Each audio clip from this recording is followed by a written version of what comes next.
نبی کریم صلی اللہ تعالیٰ علیہ وسلم کی بارگاہ میں اچھے القابات کے ساتھ، اچھے خطاب کے ساتھ حضور کی بارگاہ میں سلام عرض کرنا چاہیے۔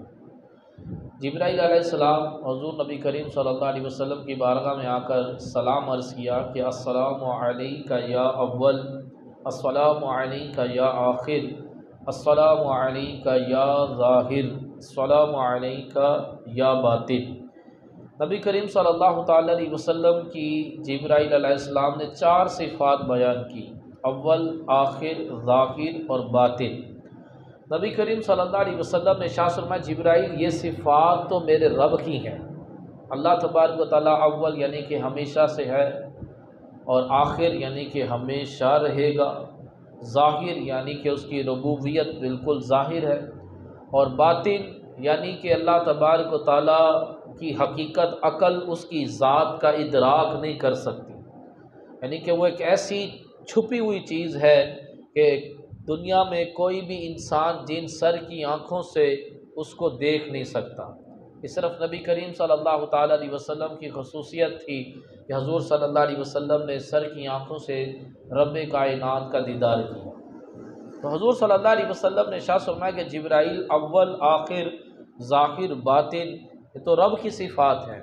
تو جبرائیل علیہ السلام نے عرض کی کہ یا رسول اللہ صلی اللہ علیہ وسلم اسی رب نے آپ کو بھی انہی صفات سے متصف کیا ہے، یعنی کہ آپ بھی اول ہیں، آخر ہیں، ظاہر ہیں، باطن ہیں۔ اول یعنی کہ سب سے پہلے حضور صلی اللہ علیہ وسلم کا نور پیدا ہوا، کائنات میں جو سب سے پہلے چیز بنائی گئی، سب سے پہلے جس چیز کو اللہ تبارک و تعالیٰ نے پیدا کیا وہ نبی اکرم صلی اللہ علیہ وسلم کا نور، اور آخر یعنی کہ نبی کریم صلی اللہ تعالیٰ علیہ وسلم کو نبیوں میں سب سے آخر میں بھیجا کہ حضور صلی اللہ علیہ وسلم کے بعد کوئی نبی نہیں، اور ظاہر جس طرح رب کریم کی ربوبیت ظاہر ہے کہ اس کے رب ہونے کا انکار نہیں کیا جا سکتا، اسی طرح آپ کی نبوت بھی روز روشن کی طرح ظاہر ہے کہ آپ کی نبوت کا انکار ہو نہیں سکتا۔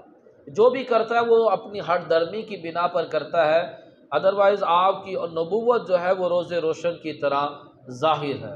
اور باطن کا مطلب کہ حضور صلی اللہ علیہ وسلم کی شان و عظمت کی حقیقت کیا ہے، اس حقیقت تک کسی بشر کی رسائی نہیں ہے، کسی انسان کی، کسی جن کی وہاں تک رسائی نہیں ہے کہ نبی کریم صلی اللہ علیہ وسلم کی اصل حقیقت کیا ہے، اصل آپ کی شان و عظمت کیا ہے، آپ کا مقام و مرتبہ، آپ کے درجات کتنے ہیں، اس تک کسی بشر کی رسائی نہیں۔ تو نبی کریم صلی اللہ تعالیٰ علیہ وسلم سب سے آخری نبی، اور یہ عقیدہ ایک ایسا عقیدہ ہے، اس کو ماننا، اس کو یقین کرنا ایسے ہی ضروری ہے جیسے ایک خدا کا ماننا ضروری ہے، جیسے قرآن کا ماننا ضروری ہے، جیسے حضور صلی اللہ علیہ وسلم کا نبی ماننا ضروری ہے، اسی طرح یہ ماننا بھی ضروری ہے کہ حضور صلی اللہ تعالیٰ علیہ وسلم اللہ پاک کے آخری نبی، حضور صلی اللہ علیہ وسلم کے بعد کوئی نبی پیدا نہیں ہو سکتا۔ ایک شخص نے سیدی اعلیٰ حضرت رحمۃ اللہ تعالیٰ علیہ سے سوال کیا، کیا دوسرا محمد پیدا ہو سکتا ہے؟ کہ اللہ تبارک و تعالیٰ کوئی دوسرا محمد پیدا کرے گا؟ تو سیدی اعلیٰ حضرت رحمۃ اللہ تعالیٰ نے فرمایا کہ جس طرح دوسرا خدا نہیں ہو سکتا، اسی طرح دوسرا محمد ہو نہیں سکتا، کہ نبی کریم صلی اللہ تعالیٰ علیہ وسلم کا کوئی ثانی نہیں، اور کیونکہ اللہ تبارک و تعالیٰ نے حضور کو خاتم النبیین کہہ دیا کہ حضور آخری نبی، حضور صلی اللہ علیہ وسلم کی مثل کوئی دوسرا ہو نہیں سکتا۔ تو 7 ستمبر کل جو گزری ہے، اس میں یوم تحفظ عقیدہ ختم نبوت منایا گیا ہے پورے پاکستان میں بڑے زور و شور کے ساتھ، اور کل داتا علی حجویری رحمۃ اللہ تعالیٰ علیہ کا عرس پاک بھی تھا۔ تو 7 ستمبر 1974 کو پاکستان کے اندر یہ بل پاس ہوا تھا کہ قادیانی جو ہیں وہ کافر ہیں، اور حضور صلی اللہ تعالیٰ علیہ وسلم آخری نبی، حضور صلی اللہ علیہ وسلم کے بعد کوئی نبی نہیں۔ اصل میں مسئلہ کیا تھا؟ یہ تو حضور صلی اللہ علیہ وسلم نے پہلے بھی غیب کی خبر دیتے ہوئے اپنی امت کو بتا دیا تھا کہ میرے بعد نبی نہیں ہے، لیکن 30 دجال آئیں گے جو نبوت کا دعویٰ کریں گے، اور اس کے بعد پھر ایک بڑا دجال آئے گا۔ تو حضور نے پہلے ہی غیب کی خبر دی تھی۔ تو سب سے پہلے جو عقیدہ ختم نبوت کے جو مجاہد ہیں وہ ہے صدیق اکبر رضی اللہ تعالیٰ عنہ۔ مسیلمہ کذاب، سب سے پہلے مسیلمہ کذاب نے نبوت کا دعویٰ کیا۔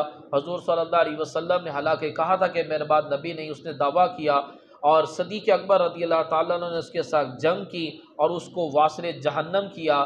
اور ختم نبوت، عقیدہ ختم نبوت کے جو سب سے پہلے مجاہد قرار دیے گئے وہ حضرت صدیق اکبر رضی اللہ تعالیٰ عنہ، اور قیامت تک کے لیے لوگوں کو ایک پیغام، ایک درس دے دیا، اور ایک سنت حسنہ جاری کر دی کہ جو بھی اس پر مقابلہ کرے گا، اس کا تحفظ کرے گا، وہ صدیق اکبر رضی اللہ تعالیٰ عنہ کی سنت ادا کرے گا۔ یعنی کہ اس میدان میں جو آتا ہے اور اس عقیدے کا جو تحفظ کرتا ہے وہ صدیق اکبر رضی اللہ تعالیٰ عنہ کے طریقے پہ چل رہا ہے۔ اور صدیق اکبر رضی اللہ تعالیٰ عنہ نے اس مسیلمہ کذاب کو واصل جہنم کیا، اور کئی صحابہ کرام نے اس عقیدے کے تحفظ کے لیے اپنی جانیں قربان کر دی۔ اور صحابہ کرام علیہ رضوان کہتے ہیں کہ کسی جنگ میں اتنے صحابہ شہید نہیں ہوئے تھے جتنے اس جنگ کے اندر مسیلمہ کذاب کو قتل کرنے کے لیے صحابہ کرام شہید ہوئے تھے۔ تو برحال پہلے بھی بہت سارے لوگوں نے جھوٹا دعویٰ کیا ہے کہ ہم نبی ہیں، اور وہ سب کے سب مارے گئے، کئیوں کو قتل کر دیا گیا، اور کئی اپنی موت خود مارے گئے اور ان کے نام و نشان مٹ گئے۔ مرزا غلام جو یہاں بر صغیر کا تھا، قادیانی، اس نے بھی نبوت کا دعویٰ کیا۔ اس نے نبوت کا دعویٰ کیوں کیا؟ اس کا پس منظر کچھ اس طرح سے ہے کہ انگریز جب یہاں پر حکومت کر رہے تھے اور 1400 سال ہو چکے ہیں، 1445 ہجری چل رہا ہے، لوگ جوگ در جوگ اسلام قبول کر رہے ہیں، اور انگریز اس چیز سے مایوس ہو گئے کہ ہم کس طرح سے اپنے لوگوں کو روکیں کہ یہ اسلام قبول نہ کریں، لیکن اس چیز سے وہ مایوس ہو گئے۔ اور دنیا میں ایک اسلام، ایک واحد مذہب ایسا ہے کہ جس کو روزانہ کوئی نہ کوئی اس مذہب کو قبول کر رہا ہوتا ہے، ایک ایسی حقیقت ہے کہ جس کا انکار نہیں ہو سکتا۔ تو انہوں نے کہا کہ اب ایسا کیا کیا جائے کہ لوگ اسلام قبول نہ کریں؟ تو انہوں نے کہا کہ اس چیز سے تو ہم اپنے لوگوں کو روک نہیں سکتے، تو ایسا کرتے ہیں کہ ایک 2 نمبر اسلام بنایا جائے اور اس کو پروموٹ کیا جائے کہ بھئی اگر تم نے اسلام قبول کرنا ہی ہے تو یہ نہ کرو، یہ والا کر لو۔ ایک نیا اسلام ایجاد کیا جائے جو ہماری مرضی کے مطابق کا ہو، کیونکہ کافروں کو 2 الفاظ سے بڑی چڑ ہے، ایک جہاد سے اور دوسری خلافت سے۔ اور کیونکہ خلافت جب ہوتی ہے تو کوئی ایک مسلمانوں میں ایک اتفاق اور اتحاد ہوتا ہے، اور کوئی مسلمان پر کسی قسم کی انگلی نہیں اٹھا سکتا، آنکھ نہیں اٹھا سکتا۔ تو اب انہوں نے کہا کہ ایک نیا اسلام بنایا جائے جس کے اندر نہ خلافت کا کانسیپٹ ہو اور نہ ہی جہاد کا کانسیپٹ ہو۔ پھر انہوں نے کہا کہ ایک نبی نیا پیدا کیا جائے جو آ کر یہ اعلان کرے کہ میں نبی ہوں، اور اب قیامت تک کے لیے جہاد جو ہے وہ ختم ہوا۔ تو ان کو یہ جو مشورہ تو جو تھا یہ بڑا پسند آیا انگریزوں کو، تو انہوں نے سب سے پہلے سر سید احمد خان کو کہا کہ تم نبی ہونے کا دعویٰ کر لو۔ تو اس نے تو انکار کیا کہ یہ، کیونکہ وہ انگریزوں کا بڑا چہیتا بندہ تھا سر سید احمد خان، بھلے ہماری اسکولوں میں اس کی بڑی تعریفیں کی جاتی ہیں، جبکہ وہ اتنا اچھا بندہ نہیں تھا، وہ انگریزوں کا ایک طرح کا پٹھو تھا اور پاکستان بننے کے خلاف تھا۔ ہمارے ہاں بڑی اس کی تعریفیں کی جاتی ہیں، ایسا نہیں ہے۔ تو اس کو پہلے کہا کہ تم نبی بنو، اس نے تو انکار کر دیا کہ میں تو مارا جاؤں گا۔ پھر مرزا غلام یہ ایک لالچی قسم کا انسان تھا اور پڑھائی میں انتہائی کمزور تھا، اس کو دماغی بیماری تھی اور جسمانی بیماریاں، اس کو ساری عمر کوئی نہ کوئی بیماریاں لگی رہی ہیں۔ اس نے لاء کے پیپر دیے تھے، اس میں فیل ہو گیا تھا، تو پھر اس کا پڑھائی سے دل اچاٹ ہو گیا، لیکن ایک تھا لالچی قسم کا انسان یہ مرزا غلام قادیانی۔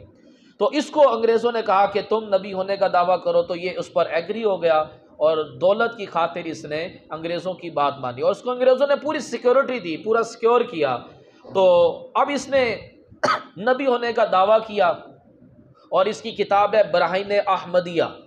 اس نے جس طرح انبیاء کرام ایک پیشن گوئی دیتے ہیں، غیب کی خبر دیتے ہیں، اس نے بھی غیب کی خبر دی، لیکن ایک بہت زیادہ ذلیل ہوا، کیونکہ نبی تو یہ ہے نہیں۔ اس نے کہا کہ میرے ہاں بیٹا پیدا ہوگا اور وہ بادشاہ اس کے کپڑوں سے برکتیں حاصل کریں گے۔ تو اس کی پیشن گوئی کیسی غلط ہوئی، اس کے ہاں بیٹا پیدا نہیں ہوا، بیٹی پیدا ہوئی۔ تو کہنے لگا وہ ہو مجھ سے نہ وہی سمجھنے میں غلطی ہوگی۔ اب نبی بھی وہی سمجھنے میں غلطی کرتا ہے کیا؟ کہتا کہ اب جب پیدا ہوگے میرے ہاں اولاد تو وہ بیٹا پیدا ہوگا۔ تو اگلی مرتبہ اس کے بیٹا پیدا ہوا، لیکن وہ بھی تھوڑی دیر زندہ رہا اور مر گیا۔ تو اس کے کپڑوں سے کسی نے کیا برکت حاصل کرنی تھی کہ وہ اتنی دیر زندہ ہی نہیں رہا، وہ بھی مارا گیا۔ تو یہ بھی اس کی پیشن گوئیاں بڑی جھوٹی نکلتی رہیں اور غلط ثابت ہوتی رہیں۔ پھر اس نے کہا کہ ایک آسمانی شادی کا دعویٰ کیا کہ اللہ تبارک و تعالیٰ نے میرا نکاح کیا ہے آسمان پر، اور وہ اس کی چچا زاد بہن کی بیٹی تھی۔ اس نے پیغام بھیجا کہ وہی آئی ہے، تم اپنی بیٹی کی شادی میرے سے کر دو، اور اگر اس نے انکار کیا، کیونکہ یہ تو ایک کذاب تھا، تو اس نے انکار کیا، تو اس نے اس کو دھمکی دی کہ اگر تم نے میرے ساتھ شادی نہ کی، کسی اور کے ساتھ شادی کی تو وہ شادی کامیاب نہ ہوگی، اور وہ تمہاری بیٹی کا شوہر جو ہے وہ مارا جائے گا۔ لیکن وہ اس جھوٹے کی باتوں میں نہ آئی، اس کی چچا زاد بہن۔ اس نے اپنی بیٹی کی شادی سلطان محمد فاتح کے ساتھ کی، اور نہ وہ مرا اور نہ شادی ناکام ہوئی، اور شادی بڑی اچھی رہی۔ تو یوں بھی وہ کئی باتوں پر جھوٹا پڑھا۔ اس نے نبوت کا دعویٰ کیا، اور پھر کئی علماء کرام نے اس کے خلاف فتوے جاری کیے کہ یہ کافر ہے اور اس کے پیروکار بھی کافر ہے۔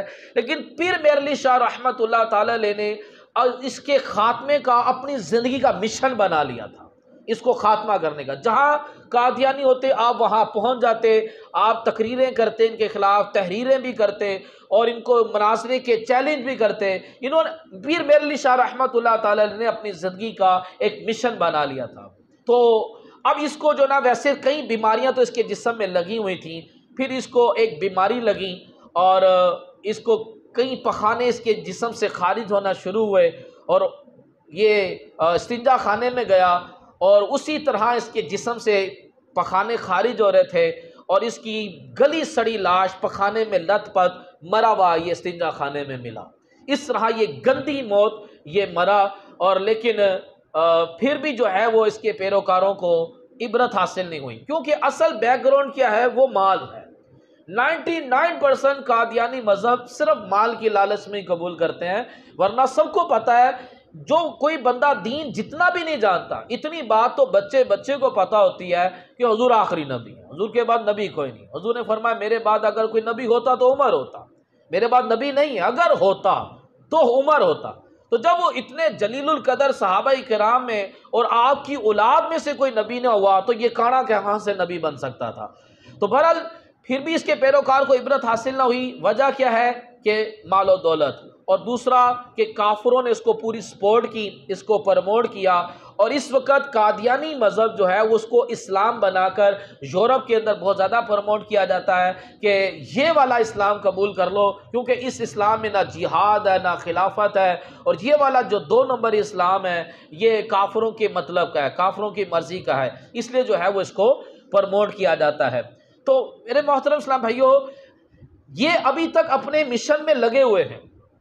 تو کئی علماء کرام نے اس عقیدے کے تحفظ کے لیے بڑی انتھک کوششیں کی، محنتیں کی، جس میں شاہ نورانی رحمۃ اللہ تعالی علیہ، جنہوں نے 7 ستمبر 1974 کو ان کے کافر ہونے کا بل پاس کروایا، ان میں شاہ نورانی رحمۃ اللہ تعالی کے سر یہ سہرا جاتا ہے، اور دیگر آپ کے ساتھ علماء کی کافی ٹیم تھی جنہوں نے یہ محنت کی اور ان کو کافر ڈکلیئر کروایا، اور ان کو تبلیغ پر پابندی لگائی۔ ان کے عبادت خانے کو یہ اپنا مسجد نہیں لکھ سکتے، اس کو مسجد قرار نہیں دے سکتے، اس طرح کی باتیں جو ہیں وہ اسمبلی کے اندر قرار دی گئیں۔ اب جب 1974 میں ان کو کافر قرار دیا گیا، اس وقت سے یہ پاکستان کے دشمن بن گئے، اس وقت سے یہ پاکستان کو یہ دشمن بن گئے، اور اس وقت جو ہماری تجارت کو، ہماری معاشیت کو تباہ کیا جا رہا ہے، اس میں بہت بڑا ہاتھ قادیانیوں کا ہے۔ اس کی مین وجہ کیا ہے؟ آج پاکستان میں مہنگائی جان بوجھ کر کروائی جا رہی ہے۔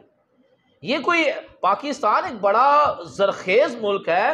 دیکھیں، کسی ملک کی ترقی کے لیے 4 چیزیں ہونا کافی ہوتی ہیں۔ نمبر 1 سمندر، نمبر 2 ریگستان، نمبر 3 پہاڑی علاقہ، اور نمبر 4 زراعت۔ پاکستان میں چاروں چیزیں ہیں۔ پاکستان میں سمندر بھی ہے، پاکستان کی زمین کی انتہائی زرخیز ہے، سب جانتے ہیں۔ پاکستان میں پہاڑی علاقہ بھی ہے، دنیا کی خوبصورت ترین پہاڑی چوٹیاں پاکستان میں موجود ہیں، ٹھیک ہے۔ پھر پاکستان میں زراعت بھی ہے، ریگستان بھی ہے۔ کیا وجہ ہے کہ پاکستان ترقی نہیں کر رہا؟ یہ ایک بہت بڑا پلان ہے، بہت بڑی سازش ہے کہ اس عوام کو معاشی طور پر اتنا کمزور کر دو کہ یہ اپنا ایمان بیچنے پر مجبور ہو جائے، کہ قادیانی کو تسلیم کر لیا جائے اور اسرائیل کو تسلیم کر لیا جائے۔ یہ معاشی طور پر اتنے کمزور ہو گئے کہ اپنے منہ سے کہیں کہ ہم قادیانی کو تسلیم کرتے ہیں، ہم اسرائیل کو بھی تسلیم کرتے ہیں۔ یہ صرف ایک پروپوگنڈا ہے تاکہ یہاں پاکستان کی قوم جو ہے یہ اپنا ایمان بیچنے پر ایگری ہو جائے۔ تو یہ جو ہمارے پر پریشانی آئی ہے، حق پر چلنے والوں پر پریشانی آتی ہے، یہ کوئی نئی بات نہیں ہے۔ کیا ہم نے شیب ابی طالب کا واقعہ نہیں پڑھا؟ ہم نے نبی کریم صلی اللہ تعالی علیہ وسلم نے جب تبلیغ کا سلسلہ شروع کیا، کافروں نے پہلے تو بڑے روکنے کی کوشش کی، تو دیکھا کہ جب یہ نہیں رک رہے اور لوگ اسلام قبول کر لے ہیں تو کافروں نے بائیکاٹ کر دیا تھا۔ تو نبی کریم صلی اللہ علیہ وسلم کے گھر والوں کو اور صحابہ کرام کو 3 سال وہ شیب ابی طالب کی جو پہاڑیاں تھیں ان میں محصور ہو گئے تھے اور آپ کا بائیکاٹ کر دیا گیا تھا۔ اور ان 3 سال کیسے گزرے ہیں؟ ہماری تو کیا ہماری بھوک ہونی، صحابہ کرام علیہ رضوان فرماتے ہیں وہ 3 سال ہم نے پتے کھا کر گزارا کیا، چمڑے کو کوٹ کر اچھی طرح پانی میں گھول کر اس کو پی کر ہم اپنی بھوک مٹاتے تھے، اور بچوں کی بھوک سے رونے کی آوازیں وہ مکے میں گونجتی تھی۔ بتائیں کیا ایسی پریشانی ہمارے پر آئی ہے؟ لیکن ان کے قدم ڈگمگائے نہیں، وہ ایمان سے نہیں پھرے، انہوں نے خودکشی کا راستہ نہیں لیا۔ آج ہر دوسرے دن کوئی واقعہ آ رہا تھا جی کسی نے بل کی وجہ سے خودکشی کر لی، کسی نے فیس کی وجہ سے خودکشی کر لی۔ یار اتنا تمہارا ایمان کمزور ہے؟ کیا تم نے پیٹ پہ پتھر باندھ لیے؟ جتنے پتھر حضور نے پیٹ پہ باندھے کیا اتنے پتھر تم نے باندھے ہیں جو تم بھوک کی وجہ سے خودکشی کرو گے، بل کی وجہ سے کرو گے، یا فیسوں کی وجہ سے خودکشی کرو گے؟ فاطمہ زہرا رضی اللہ تعالیٰ عنہ نے کھانا تیار کیا تو دل میں خیال آیا چلو تھوڑا سا کھانا اپنے بابا کے لیے بھی لے کر جاؤں، تو سیدھا فاطمہ زہرا رضی اللہ تعالیٰ عنہ تھوڑا کھانا لے کر حضور کی بارگاہ میں حاضر ہوئی اور نیوالا حضور کے منہ میں داخل کیا۔ تو حضور صلی اللہ علیہ وسلم نے ارشاد فرمایا فاطمہ 3 دن کے بعد یہ نیوالا آج میرے حلق میں گیا۔ 3 دن سے حضور صلی اللہ علیہ وسلم نے کچھ بھی نہ کھایا ہوا تھا۔ مجھے بتائیں پاکستان میں کون سا ایسا بندہ ہے جو 3 دن ہو گئے جس نے ایک نیوالا نہ کھایا ہو؟ کیا ایسی پریشانی ہمارے پر آئی ہے جیسی پریشانی صحابہ کرام پر تھی؟ ابو ہریرہ رضی اللہ تعالیٰ عنہ کہتے ہیں کہ حضور نماز پڑھا رہے ہوتے تھے، کئی صحابہ کرام بھوک کی وجہ سے گر جاتے تھے، نماز پوری نہیں پڑھی جاتی تھی ان سے، اس قدر خوراک کی قلت تھی، بھوک سے بے ہوش ہو جاتے تھے۔ پھر نبی پاک صلی اللہ علیہ وسلم یہ کہتے ہوئے گزر جاتے ہیں کہ اگر تم لوگ جان جاؤ کہ تمہارا رب کی بارگاہ میں تمہارا کیا مقام ہے تو تم اور زیادہ بھوک کو اختیار کرو۔ اتنا کھانا نہیں ہوتا تھا۔ ایک مرتبہ ابو ہریرہ رضی اللہ تعالیٰ کہتے ہیں کہ بھوک سے بالکل بے حال ہو گیا میں، تو میں حضور کی بارگاہ میں حاضر ہوا کہ میرے چہرے پر بھوک کے آثار دیکھ کر شاید کچھ کھانے کو مل جائے۔ تو میں بیٹھا ہوا تھا، اتنے میں ایک خاتون دودھ کا پیالہ لے کر آئی، تو میری جان میں جان آئی، چلو تھوڑا سا دودھ تو آیا، اور حضور کو پتا ہے کہ میں بڑا بھوکا ہوں، حضور پیالہ مجھے دے دیں گے، میں دودھ پی لوں گا، تھوڑا جان میں جان آئے گی۔ لیکن حضور نے فرمایا ابو ہریرہ اور صحابہ کرام بھی بھوکے ان کو بھی بلا لو، اور میں نے کہا ایک پیالہ ہے تو اب کس کا پیٹ کیا بھرے گا؟ بہرحال حضور کا حکم تھا، میں صحابہ کرام کو بلا لایا، ان کی تعداد بلا کتنی تھی؟ 70 تھی۔ تو حضور نے مجھے کہا کہ ابو ہریرہ پلانا شروع کرو، تو میں نے ایک ایک صحابی کو دینا شروع کیا، صحابہ کرام پیتے گئے، یعنی کہ سب کا پیٹ بھر گیا لیکن پیالے میں سے دودھ کا منع ہوا۔ آخر میں حضور نے مجھے دیا، کہتے میں نے پیا، حضور نے فرمایا اور پیو، میں نے اور پیا، حضور فرماتے اور پیو، تو میں نے کہا یا رسول اللہ بس اب مزید گنجائش نہیں ہے، تو پھر حضور نے مجھ سے وہ پیالہ لے کر دودھ کو نوش فرمایا۔ اب دیکھیں یعنی کہ ایک دودھ کا پیالہ ہے اس سے 70 صحابہ کرام پی رہے، ایک کھجور ہوتی تھی تو اس پر صحابہ کرام 4 صحابہ اس ایک کھجور پر گزارا کرتے تھے۔ کئی واقعات ہیں پیٹ پر پتھر باندھنے کے۔ تو میرا سوال یہ ہے کہ کیا ایسی پریشانی ہمارے پر آ گئی ہے جیسی پریشانی صحابہ کرام پر تھی؟ تو حق پر چلنے والوں پر اس طرح کی پریشانیاں آتی ہیں، ان کا ہر طرح سے بائیکاٹ کیا جاتا ہے، ان کی تجارت کا بائیکاٹ کیا جاتا ہے، ان کی تجارت خراب کرنے کی کوششیں کی جاتی ہیں، لیکن ہم نے اپنا ایمان فروخت نہیں کرنا۔ یہ سب کچھ اس لیے پروپوگنڈا کیا جا رہا ہے کہ پاکستان کے لوگ جو ہے نا وہ اسرائیل کو تسلیم کر لیں اور قادیانی کو تسلیم کر لیں۔ 1974 سے قادیانی پاکستان کا دشمن بنا ہوا ہے، کیونکہ پاکستان میں ان کو کافر ڈکلیئر کیا گیا، تب سے یہ اپنی سرنگیزیاں اندر لے کھاتے یہ کر رہے ہیں۔ تو ہم سب کو مل کر ایک دوسرے کے ساتھ ایک دوسرے کا ساتھ بھی دینا ہوگا، ایک دوسرے کے ساتھ ہمدردی بھی کرنی ہوگی۔ قادیانی کا بالکل بائیکاٹ ہونا چاہیے۔ میں تو کہتا ہوں خالی کافر کیا، ان کے ساتھ اتنا معاملہ تنگ کر دینا چاہیے تھا کہ یہ پاکستان ہی چھوڑ جاتے، لیکن وہی بات آ جاتی ہے لالچ۔ اب سرگودا کے لوگ منہ مانگے داموں میں قادیانی کو زمینیں بیچ رہے ہیں۔ آج فلسطین والے رو رہے ہیں، اس کی وجہ کیا ہے؟ یہودی فلسطین میں آئے اور یہودنوں سے ان کا عشق شکی چلنا شروع ہو گیا، تو اب ان کی بیویوں نے کہا کہ ہمیں یہاں پر رہنے کے لیے زمینیں دلوائی جائیں۔